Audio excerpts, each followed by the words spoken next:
This is CBC Here and Now.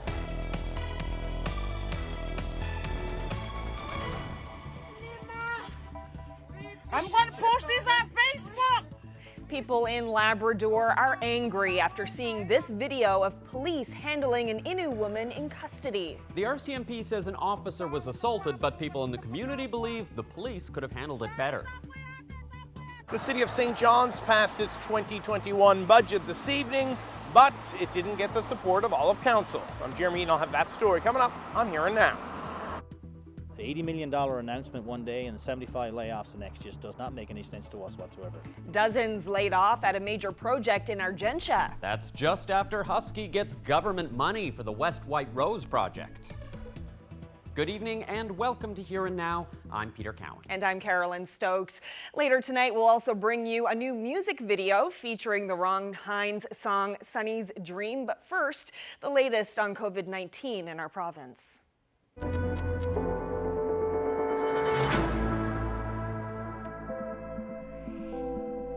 Well, we'll start with the good news, a day with no new cases. But 2 new cases of COVID-19 over the weekend have raised the anxiety level in Harbour Breton. Right now, health officials can't trace the source of the infection. The school is closed for the day for cleaning. Non-essential businesses have been asked to close. For now, people are encouraged to stay home and limit their contacts. The 2 people who've tested positive work at the healthcare centre, and that's a concern. One of the individuals does provide hands-on care. The other is an administrative non-patient contact individual. All of the residents of the facility have been tested and I'm informed they're all negative. There is a program going through staff who work on the same side of the shift as the care provider or work in the same environment as the other employee, and those are currently being tested. There is mobile testing available in the community today, but how did those people get COVID in the first place? That's a mystery that public health teams are still trying to solve. That makes us concerned. That certainly makes us want to go back, so do some of that backward tracing to figure out where that source may be. So I understand that there would be a lot of fear in the area, and certainly I want people to know that public health is working diligently and tirelessly to try to find this out. The testing will help us. Most importantly, for people in the area, to stay home. If you have even mild symptoms, you need to stay home. So how are people in the community feeling? I'll chat with the mayor a little later in the show about that. But there was some other good news today. The first doses of vaccine are set to arrive in this province next week. Almost 2,000 doses. It's only a start, enough to vaccinate just 0.2% of the population. So who's going to get them? These doses are being delivered to St. John's. The plan is to vaccinate the most vulnerable first, people in long-term homes, for example, but the vaccine task force hasn't come up with a firm list yet. These first doses may have some extra strings attached to them. We have an approach, as we've suggested all along, with respect to the vulnerable and following the NACI guidelines. But this vaccine is, this is new news to us that is coming this quickly. So there are protocols in place to ensure that they will be prioritized accordingly as best we can to the NACI guidelines. Dr. Fitzgerald, I don't know if you want to kind of yeah, and there are some. Because this is not part of, it's sort of a pre-rollout, it's a bit of a work through to make sure that, that things can work properly with smaller amounts of the vaccine coming initially.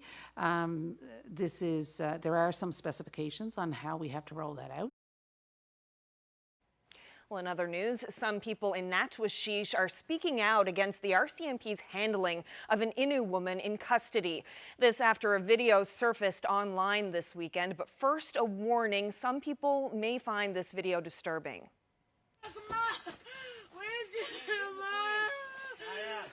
It shows several officers restraining Cheyenne Rich while forcing her onto a plane. They're taking Rich to Happy Valley Goose Bay for a court appearance to face several charges, including assault. In a news release, the RCMP say Rich bit one of the officers and that the officer had to use physical force to free his hand from that bite. The video shows her screaming in Innu while the officers are trying to get her on board the plane. Rich's aunt, Justine Noah, finds the video upsetting. I couldn't believe it. I was shocked. I can see my niece that her pants was down. I can show her private back. And Natchitoches Chief John Newey says there are several steps the police should have taken, including asking for community safety officers to step in. He says those officers are Innu, speak the Innu language, and are trained in de-escalation techniques. They should call the nursing station, to make sure that she's all right to go on the plane, and also to provide a translation, for her, because obviously, she had her second language is English, and it would have been better if we had CSOs there to be able to help her out, and that's the reason why we want the CSOs to be there, because they want to assist in any way they can. Now, we reached out to the RCMP for an interview on this, but they refused to talk about the incident.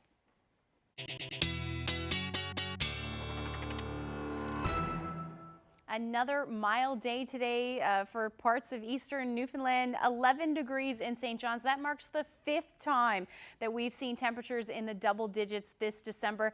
Temperatures a little bit cooler as we head west, though. 7 degrees in Corner Brook, -1 for Happy Valley, Goose Bay, and chilly in Lab City at -11. So we do have an area of low pressure in play right now. We're seeing lots of showers across the board. That's generally going to continue as we head through the night tonight. Then we're watching this next area of low pressure. That's going to develop tonight and head our way. That's going to be our next weather maker. We do have a couple of warnings in place. Snowfall warnings for the coast or parts of coastal Labrador, about 5 to 10 centimeters of snow for you, 2 to 4 for the Eagle River, Eagle River. You're looking at another 2 to 4 centimeters with some blowing snow. But again, Environment Canada has issued a snowfall warning for Gander and Bonavista North. That's where we're going to see most of the snow, but I'll have all those details coming up.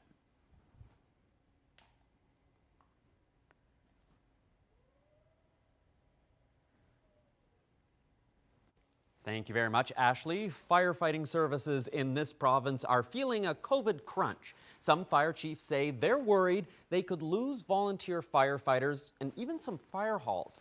Here now's Adam Walsh has the details. And we should have that story for you in just a moment. In a town with an idled refinery, a question mark on jobs, and an ongoing pandemic, there's a lot of worry for the local volunteer fire chief. Work directly for the refinery. Work directly for the refinery. I walk down this set of lockers, and here's a person who the business they work for depended on the refinery. Directly for the refinery. One by one, each locker shows just how many could end up leaving to find work. Yeah, what are we going to do? Who's going to, how do I fill those lockers up if they got to go away?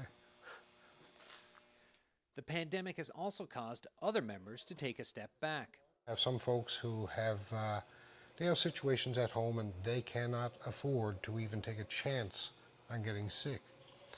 So those folks have to stay away.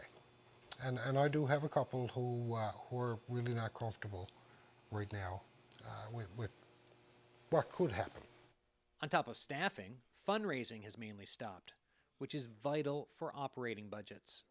There are 272 departments in the province, and I would say that there's 240 of those departments that are out fundraising, actually to put gas in the truck, pay for insurance, buy equipment, and other stuff. Fire halls are also facing a morale issue.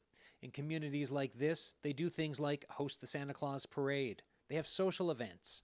All of that is on pause. The worry is that fire halls like this one will have fewer people and others may close altogether. And that will mean doing more with less. The fires are just as hot, the accidents look just as bad. And if fewer people are carrying a heavier load, that's a lot to deal with in itself. The Provincial Association is asking municipalities to help their local fire halls with funding. As for the staffing and morale, that all depends on what happens after the pandemic. Adam Walsh, CBC News. Come by chance. Well, no tax increases, but some fees are going up. Those are some of the highlights out of the $312 million budget passed by the City of St. John's this afternoon. Council has also delayed the start of the reduced bus schedule. Here Now's Jeremy Eaton has more. Certainly hasn't been an easy year for St. John's. Snowmageddon shut down the city in January, and before the snow had even started to melt, COVID-19 came and changed everything. This year has truly been a year like no other. The city was staring down massive deficits for 2020 and 2021. Due to Snowmageddon and COVID-19, the city deficit is an estimated $18 million for this year, and it's projecting to be $10 to $12 million for next year. However, it has gotten $6.4 million in government relief and has surpluses, meaning it is able to cover off most of those costs. Now, the city was able to find savings in cutting 16 full-time equivalent jobs at the city and another 12 at Mile 1.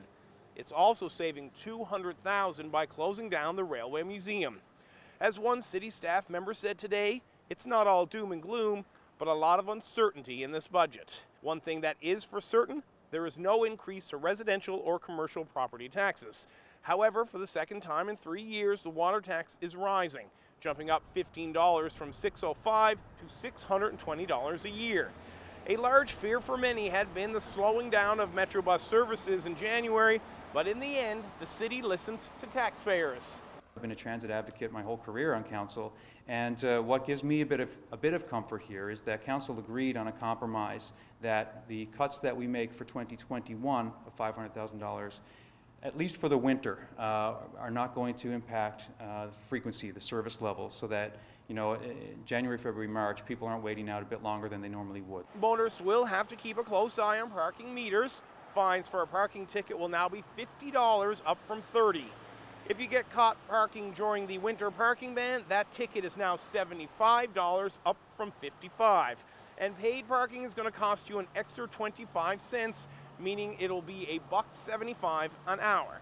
Now, calls to the city about sewer backup problems doubled from $100 to $200. As for the fuss about the fire department funding, cooler heads have prevailed.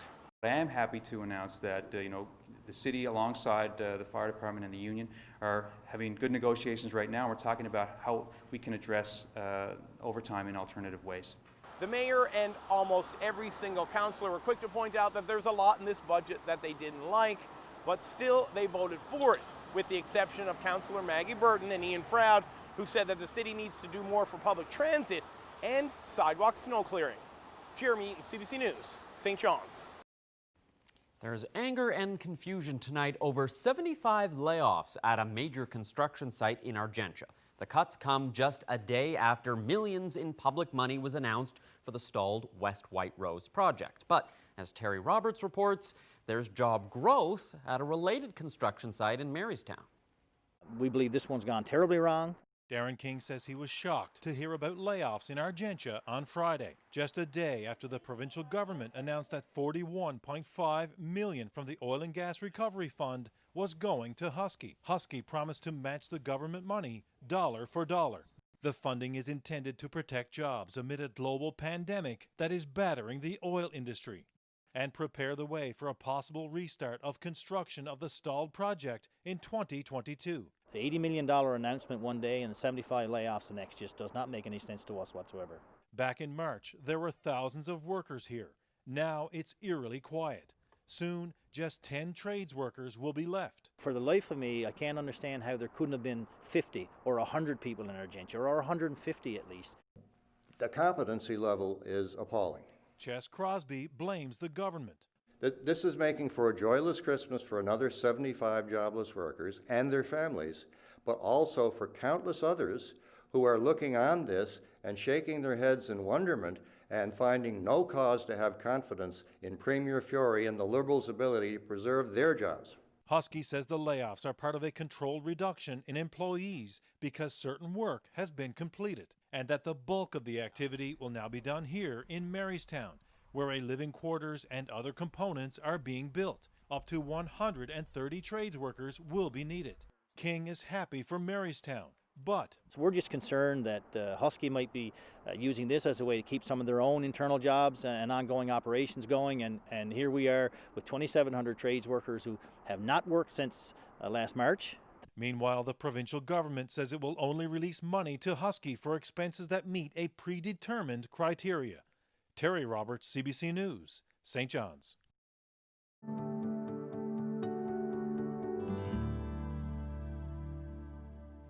Holiday fundraisers are different during a pandemic. High school students at Holy Heart in St. John's organized a food drive on Saturday, a safe drive-through for people to make donations that will support the school community and beyond.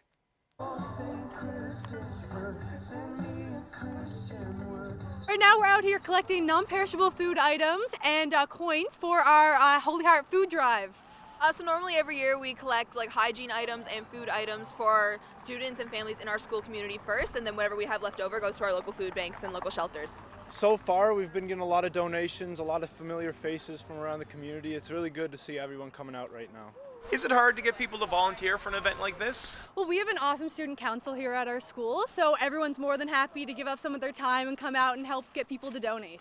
Oh, I think it's really important to be able to give back to our communities, and especially like it's been such a hard year for everybody, and I think even just seeing people be so excited to give to others really shows like the resilience of our community, and I think it's really cool to see.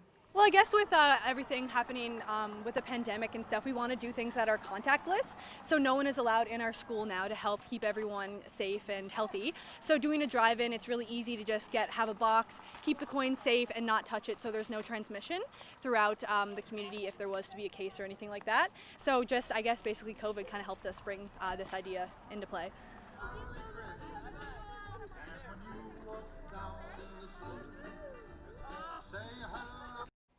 Nice.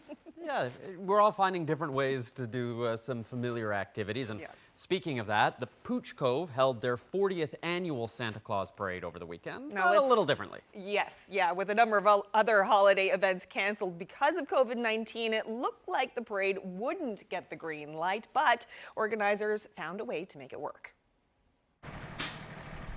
Mr. and Mrs. Claus is going to visit the community of Pooch Cove. The fire department is putting off a parade, which has done so since 1980. Well, this year we had to go by the government guidelines. There's nobody out lingering around, as you see. Usually on a morning to morning, this place is hustling, bustling with people coming and going to the fire hall. Everything with COVID now is your own little bubble. Myself and my executive got together and we read all the rules from the government, and we said, yeah, we can do it, but there's a lot of behind the scenes work to be done. Johnny, where do you want us to go? So we done it, we done the homework, we put it all out, you had to pre-register for the parade, and everybody abided by the rules, so we're glad for that. It's give back to the community. So the community gives to us all year long, helps us out, whatever we need, and it's time to give back to the community, especially this year. Snowmageddon and COVID-19 come in. It's a year to try to give the community back a little bit of spirit. Merry Christmas. Merry Christmas.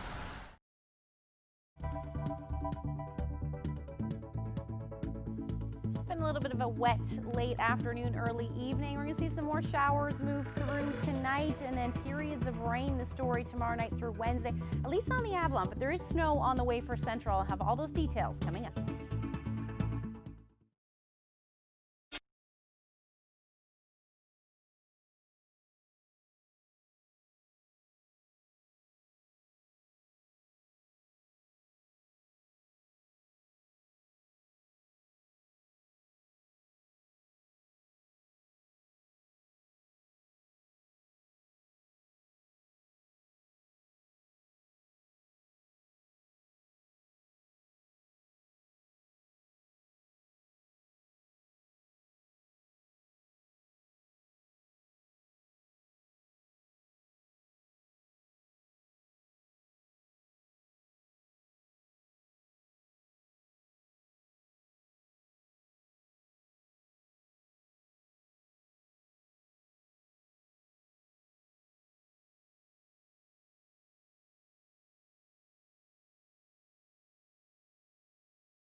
This year, we're connecting more, we're sharing more, and we're helping more. This season, whatever kind of season you make it, make the season kind.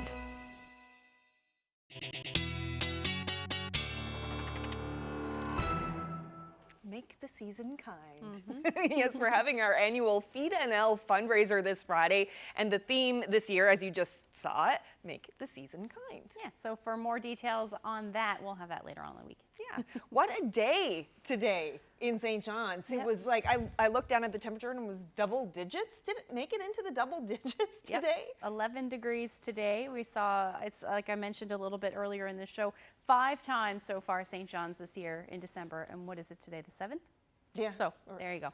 Beautiful afternoon for sure. Let's take a look at those temperatures across the board. A little cooler though as you head a little west. Deer Lake only seeing a high near 5 degrees today.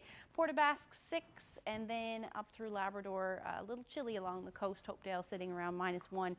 Today currently sitting around -2, and those temperatures are starting to drop again across most of the island. 6 degrees down to in St. John's, 4 in Gander, and then a similar temperature for both Stephenville and Corner Brook right now. So we do have a few showers on the go, some flurries as well in the higher elevations on the west coast, and then another round of showers moving through the Avalon this evening, and that's generally going to be the story as we head through the overnight tonight. And then that snow will continue for coastal Labrador, another 5 to 10 centimeters of snow possible for you.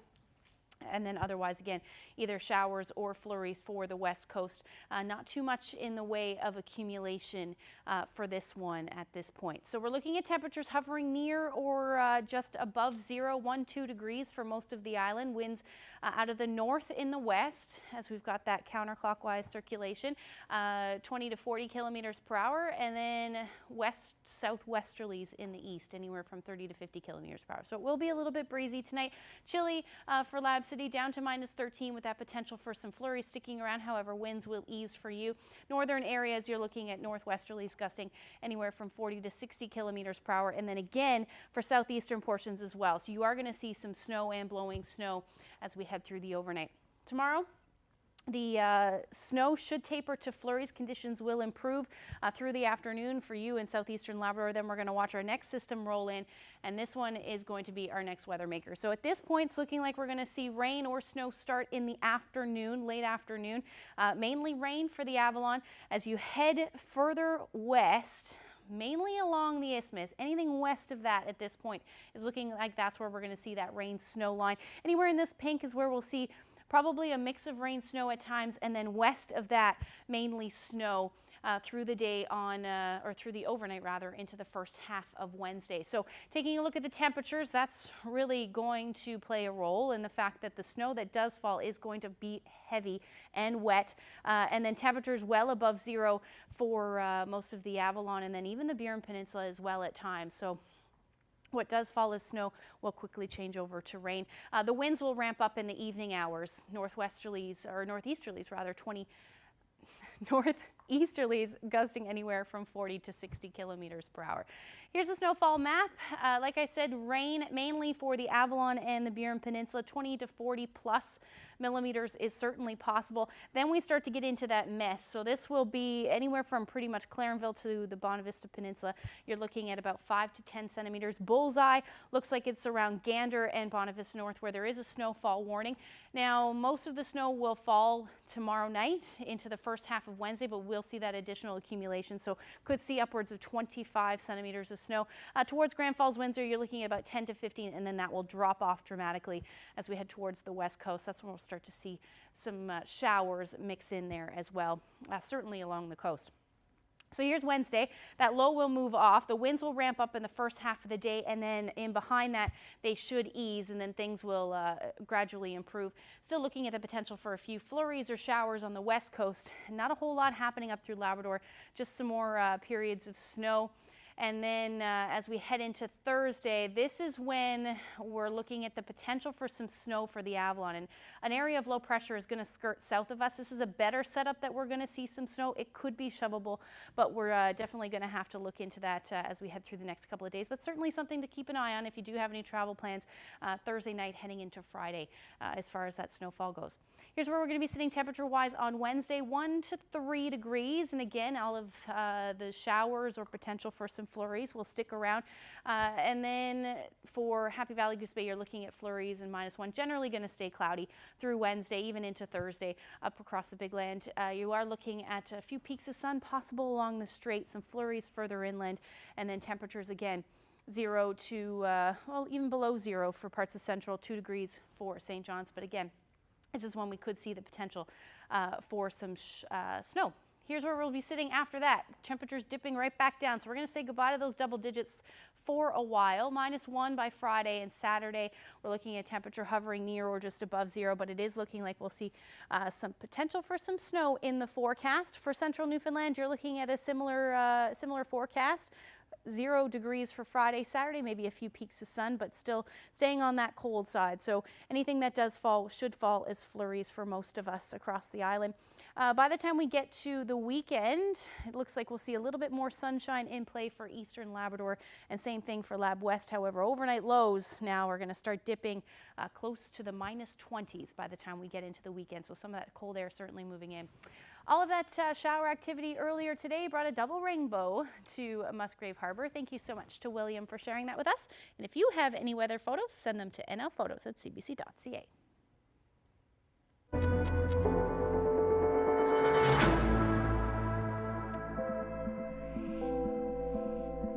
There's lots of concern in the community of Harbour Breton after 2 new cases of COVID are found there, especially because those cases can't be linked back to travelers or any other cases. Well, how are people in the community feeling? We've got the Mayor of Harbour Breton here to fill us in. Thanks so much for joining us. Thank you. Thank you for having me. Give me an idea. What's the mood like right now in your community? Well, of course, no one expects, to get news like this saying that, COVID is in your area. Of course, some people are anxious. I mean, we do have an aging population here. We have a population of 1,600 people. And, we're hoping for the best. How concerning is it the fact that there isn't, right now at least, a known source for these cases? I think that's why people are nervous. Other cases that we heard in a province, it's too travel related or whatever. But right now, not knowing the source, so that's why, as a council, we decided that we need to put the restrictions in place now. Go back to what it was in March. Encourage our residents to stay home, but most importantly, we need people right now to be honest with regards to any symptoms you have. If you had any contact with other these individuals, to come forward and get tested, because that's the most important thing right now. Is there some reluctance right now from people to come forward? I'm going to say no, because I know the community. I'm involved in a lot of the different organizations outside of council, and no, from what I gather, that people will do their best. They've got the community at heart, and I think that they certainly will get tested. Yes. You mentioned restrictions. You as a council brought in these recommendations for things like essential businesses, non-essential businesses to be able to close, and other things like that. Why did you decide to make these moves even without public health making those recommendations? Well, like I said earlier, we have an aging population. Our population here is about 1,600 people. Especially, with the Call Funeral Home, it just took one person, and having 2 cases. That was enough for us to sit back and say, okay, let's get at this right now, and everyone agreed. How encouraged are you by the fact that there have been no new cases announced today, even after so many tests in your community? Well, I'm telling you, I think it's the best news that anybody could get today. Seriously, a 0 when you're playing a hockey game and you're losing, but today having the number 0 was the best number you could have today. Certainly, great news. Well, thanks so much for joining us. Hopefully that news continues, and we'll let you go take that phone call. You're a busy woman today. Oh, that hasn't stopped. But I'm there. I'm there to help the residents and do what I can. And if there's a message that I want to send to our residents today, is that we're in good hands with regards to our province, our MHA, our central health. Everybody's got the best heart of interest for our community, and hopefully that we'll get through this, and hopefully that that we'll get through this with flying colors, just like Fortune and just like Dearly. Seriously. Thank you very much. You're welcome.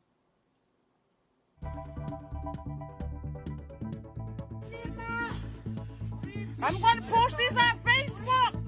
Well, it's a video that's disturbing many in the Innu community in Natwashish. RCMP officers trying to get a woman on board a plane to go to court. The chief of Natwashish believes there's more police could have done to help the woman. We'll hear from John Newey next.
A video from Natchwashish of RCMP officers forcing a handcuffed female prisoner onto a plane has angered some people in the community. The video shows several officers restraining the Innu woman and forcing her to board the plane. She was being transferred to Happy Valley Goose Bay for a court appearance to face several charges, including assault. The officers eventually pick her up by the arms and legs and hoist her onto the plane. Joining me now is the woman's aunt, Justine Noah. So, Ms. Noah, the video of your niece is difficult to watch. How did you feel when you saw what happened?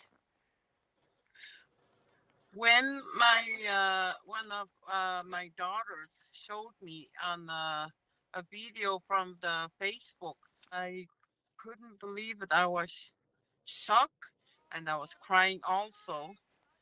And I can see my niece that her pants was down. I can show her private back, and it's disturbing to me. It was posted on Facebook, and it's everywhere now. And I got so upset and so helpless. I saw my niece crying out for help. Um, She was clearly in distress in those moments. What's your assessment of the situation? Why was your niece so upset? and they don't know her. She's on a mental illness and she needs professional help. Do you think that part of the problem with this whole situation was the language barrier?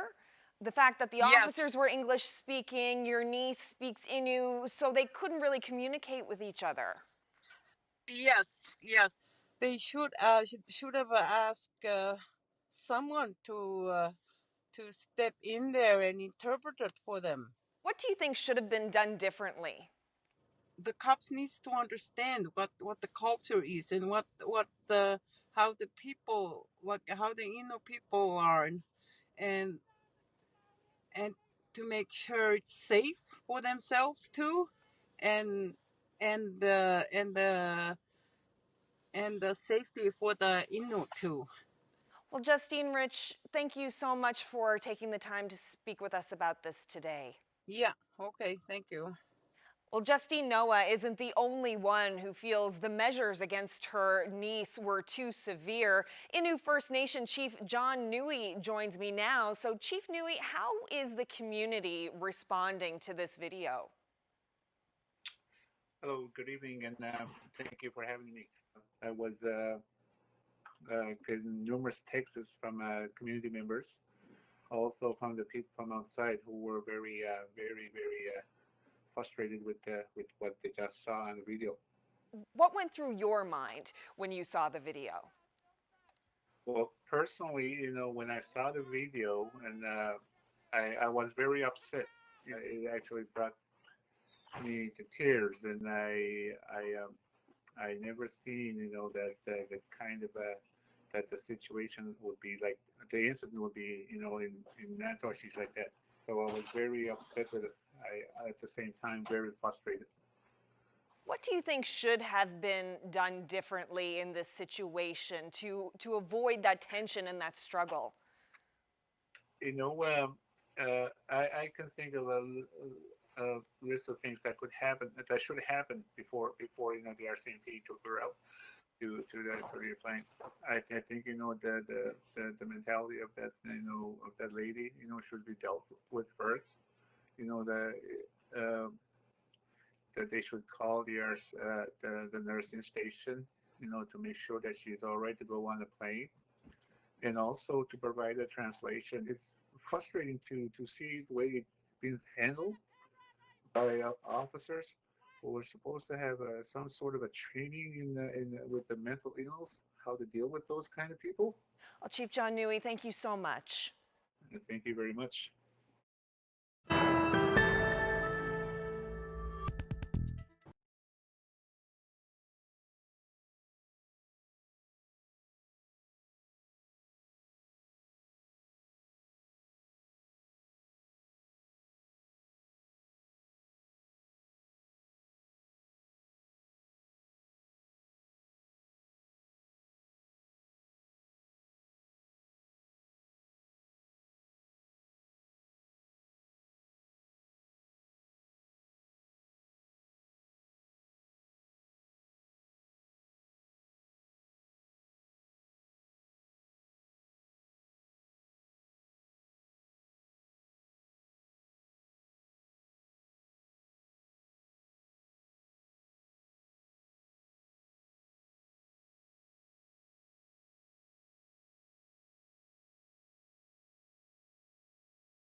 The pandemic has changed how we're celebrating this December. Many Newfoundlanders and Labradorians won't be home for the holidays. We want to give you a chance to send a letter home. Pull out your smartphone, make sure you hold it horizontally, and record a minute or so greeting to someone you're not going to get to see in person this holidays.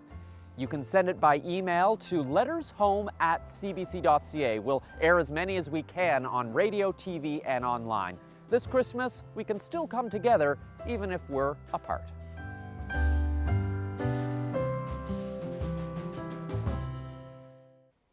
Love that. That's such a nice idea. And thanks so much to all of you who have already sent in video letters. We cannot wait to share them on the show. Yeah, there's so many great ones. I think you're going to enjoy them.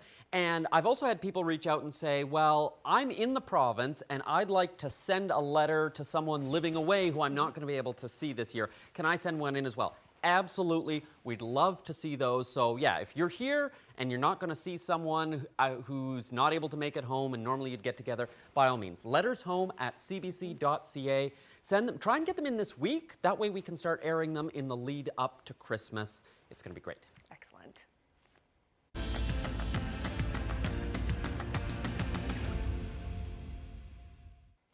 When renowned cellist Afra Harnoy began crafting her new album, Songs of Newfoundland and Labrador, she knew Ron Hines had to be part of it, and she knew who she wanted performing beside her. Harnoy recruited Kellyanne Evans to sing Sonny's Dream. The video for the song is being launched this week with an exclusive first appearance here on Here and Now. We'll see that video in just a moment, but first, here's Harnoy and producer Mike Harriet talking about the project. Hi, I'm Afra Harnoy, and I'm a cellist, and I'm based out of beautiful St. John's, Newfoundland. And I'm Mike Harriet. I play the trumpet and a few other instruments, and I also produce Afra Harnoy's recordings and videos. So I actually heard Kellyanne sing, and I was absolutely blown away, way before we even thought of this project. But when we were sure we were selecting Sonny's Dream to be on the album, I just imagined her voice singing that part. Sonny lives on a farm. We're used to hearing this song with perhaps guitars and drums and that kind of thing, and not to get too far away from the way we're used to hearing it. I think that by putting it in a slightly different context, we hear things in a new way, and it creates a new light to the song. Not to reinvent the wheel at all, but to perhaps share our voice and our own perception of the music while still staying true to the initial intent. Through these stories and through these videos and through this music, I feel that we're really, right now, this is a great way of reaching people. And the way we've done the video is almost like it's coming from my imagination. And I'm sitting in the studio and I'm imagining this storyline, and as a mother with 2 kids, I haven't been able to see my kids in almost a year. So, you know, it really kind of resonates for me as a mother. And also, I think it's really for people who can't travel right now, being able to see St. John's, Newfoundland, this incredible oceanside community, that, you know, gorgeous visual views during the video, and this timeless story of a mother, you know, not wanting to let her son or child leave her. There's actually a few little Easter eggs in the video as well that I want people to look for. Because this is very autobiographical, this song that Ron Hines wrote, you'll see that behind the actor, Tristan Hayward, who's playing Sonny, there's actually a photograph of Ron Hines' own father, who was a sailor and went off to sea. And there's another place where you'll see a photograph of Ron Hines. So it's a lot of fun.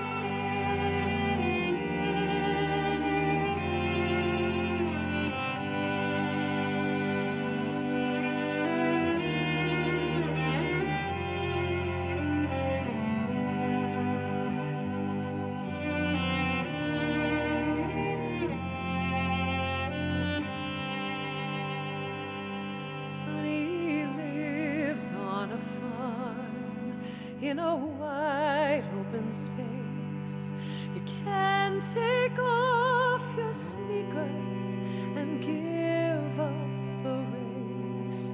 You can lay down your head by a sweet riverbed, but Sonny, you're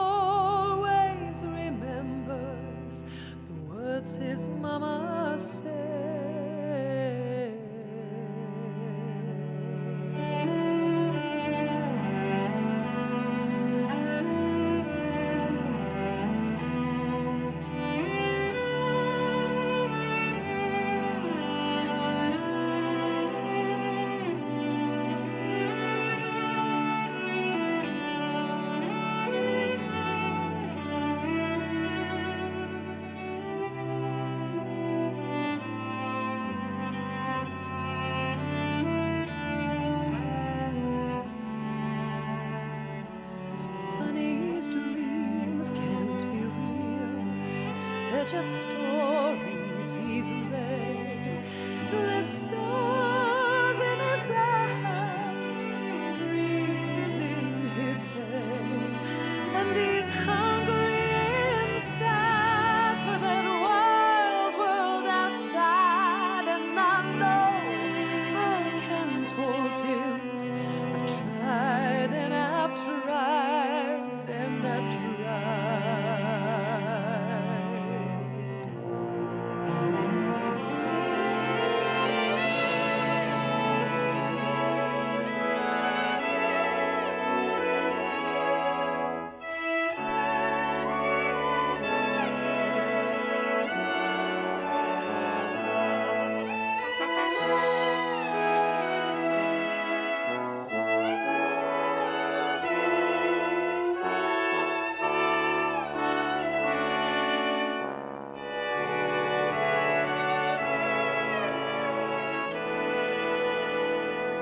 Sonny, don't go away. I am here all alone, and your daddy's a sailor who never comes home. The nights get so long and the silence goes on, and I'm feeling so tired. I'm not all that strong.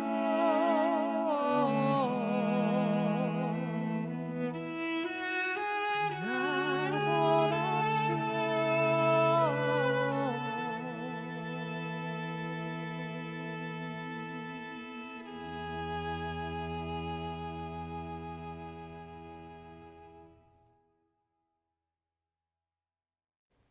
So beautiful. And to me, it's especially touching because today, December 7th, happens to be Ron Hines' birthday. Yes, or he would have been 70 today. So great day to release that video on. And yeah, beautiful job.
As you heard a little earlier in the show, the first COVID-19 vaccine could be approved in Canada by the end of this week, with deliveries arriving in the country next week. Shipments will continue to arrive into 2021 with millions of doses on the way. This will move us forward on our whole timeline of vaccine rollout and is a positive development in getting Canadians protected as soon as possible. We know this province is set to get around 2,000 doses next week. Once it's approved, in total there'll be 249,000 that'll be available by the end of the month. Each vaccination requires 2 doses. That means nearly 125,000 people will be able to get it. Canada has a deal for 76 million doses of the Pfizer vaccine and another 40 million of a vaccine from Moderna when that one is approved. Well, it's been a very busy few days for a group of elementary students in Winnipeg. They've written hundreds of letters for complete strangers who could use some good cheer. CBC's Nellie Gonzalez has that story. Hi, my name is Kiara and I'm in grade 4. And this is a card for a senior. Hi friend, I hope you have a great Christmas, especially right now. Fun C4D at White Ridge School. Words of support and hope from Kiara and many of our classmates here. Hi, my name is Alexis and I'm in grade 4 and this is my letter for hospital staff. Dear hospital staff, you are the stars in everyone's darkness, saving lives, trying to find a cure for COVID. Thank you for working hard trying to help save lives. We are also thankful for your sacrifice and help to save people's lives. You all work your butts off just to help us. What would we do without you? I hope you have joyful holidays. Don't forget to stay safe and happy. A very Merry Christmas from 3-4D at White Ridge School. The idea started as part of a local radio campaign encouraging people to send cards to seniors who are alone during the holidays. But these kids took that idea even further, expanding the project to include Christmas cards for hospital staff and patients who are currently sick with COVID-19. They kept asking, well, who are we going to write a card for next? Kathy Dudich says her students embraced the idea, and she couldn't be more proud. We talked about how service and helping others doesn't have to cost money. It comes from the heart. And when I read their cards, that's what comes out, is their heart and their personality and how important and how excited they are about these cards. Now the entire school is taking part. More than 400 letters will now be sent to seniors living at the convalescent home of Winnipeg and staff and patients in ICU at St. Boniface Hospital. I think the patients really need encouragement right now because it's really hard for them and they're in the hospital and they can't see their families, and I think that's just really sad. Add details to one of your cards. Dudich says she's trying to keep the kids hopeful about the future. There's lots of things that are out of our control right now, and we're missing lots of things and we're disappointed in lots of things, but I thought it was important for the kids to change that mindset. Dear patient, I hope you a Merry Christmas. I hope you feel better. Nellie Gonzalez, CBC News, Winnipeg. What a beautiful note to end the show on. Great story. So heartwarming. It's always nice when people find good things to do. Have a good night, everyone. Good night.